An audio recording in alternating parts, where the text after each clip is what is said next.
नमाज जुमा पढ़ने के बाद कायदीन हमारे जो है वो यहाँ पर आ गए और इंशाल्लाह कुछ ही देर तक काफिला रवाना हो जाना है। ये आप देखने हैं तमाम ये कंटेनर है और इंशाल्लाह कुछ ही देर तक जो है यहाँ पर हमारे कायदीन यहाँ से उतर कर कंटेनर पर तशरीफ फरमा होंगे और इंशाल्लाह हमारा काफिला जो है वो रवाना हो जाएगा। अस्सलामुअलैकुम वरहमतुल्लाहि वबरकातुहू। नाज़रीन मोहतरम, मैं हाफिज़ मानिज़ भी आपकी खिदमत में एक नई वीडियो के साथ हाजिर हूँ। नाज़रीन मोहतरम, आज हमने बहावलपुर की जो मरकज़ी ईदगाह है उसके अंदर नमाज जुमा जो है वो अदा की है।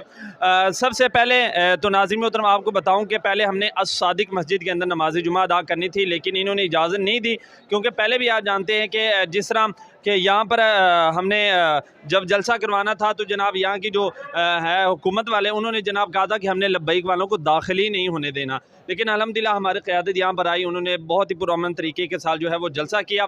उसके बाद सादिक मस्जिद के अंदर जुमा अदा करना था, लेकिन वहाँ पर भी अदा नहीं करने दिया। अल्हम्दुलिल्लाह यहाँ पर बहुत ही अच्छे तरीके के साथ कारकुनान ने जनाब जुमा अदा किया और अल्लामा हाफ़िज़ साद हुसैन रिज़वी साहब उन्होंने जनाब जो है वो खिताब फरमाया।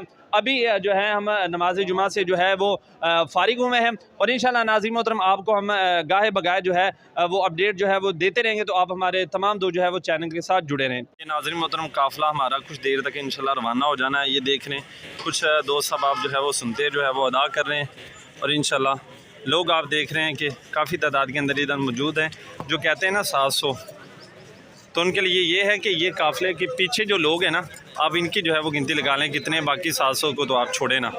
तो अल्हम्दुलिल्लाह कुछ देर तक हमारा काफ़िला रवाना हो जाना है। आप तमाम दोस्त चैनल के साथ जुड़े रहें। ये देख रहे हैं